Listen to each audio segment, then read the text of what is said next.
Okay, this is just the last little bit of lesson B that we didn't get to in class, sectors of circles.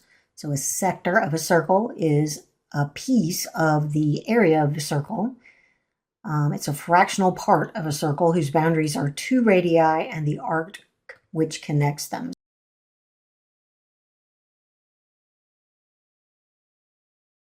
The angle formed by the two radii is called a central angle. So this angle that has the endpoints of the radii at the center and the two rays going out to make the angle, that angle is called a central angle.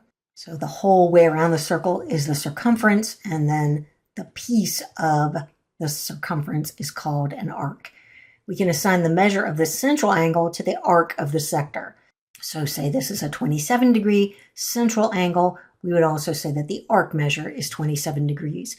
The length of the arc, now we're talking about the length of it, like in centimeters or meters, we would find that by saying, okay, it's 27/360ths of the whole circumference.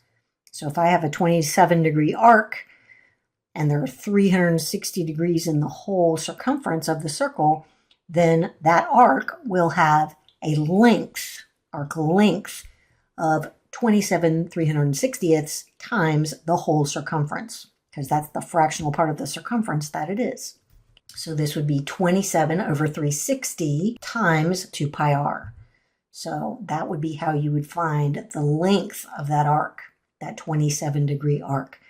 The area of the sector is going to be the central angle in degrees, 27 degrees in this case, over 360 times the area of the circle, the whole area, because it's a fractional part of the area. So if I have a 27-degree sector, that's 27/360ths of the whole area of the circle. Pi r squared, so that'd be 27/360 times pi r squared. So here we have a circle with radius 10 centimeters, and we want to find the length of a 45-degree arc and the area of a 45-degree sector of that circle. So we can start with the arc. The radius of the circle is 10, therefore the circumference of the whole circle would be 2 pi r, so 2 pi times 10, or 20 pi. This arc is just 45 degrees of the whole thing. So that's 45/360ths of 20 pi.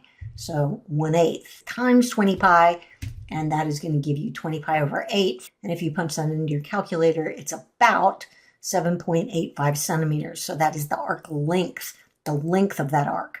Okay, the sector, same idea. You have a piece of the area now. That's what the sector is. So the whole area is pi r squared, which in this case, since the radius is 10, that's 100 pi. The piece of the circle that you are looking at is 45/360ths of the circle, of the area of the circle. 1/8 times 100 pi, which if you punch it into your calculator is about 39.27 square centimeters.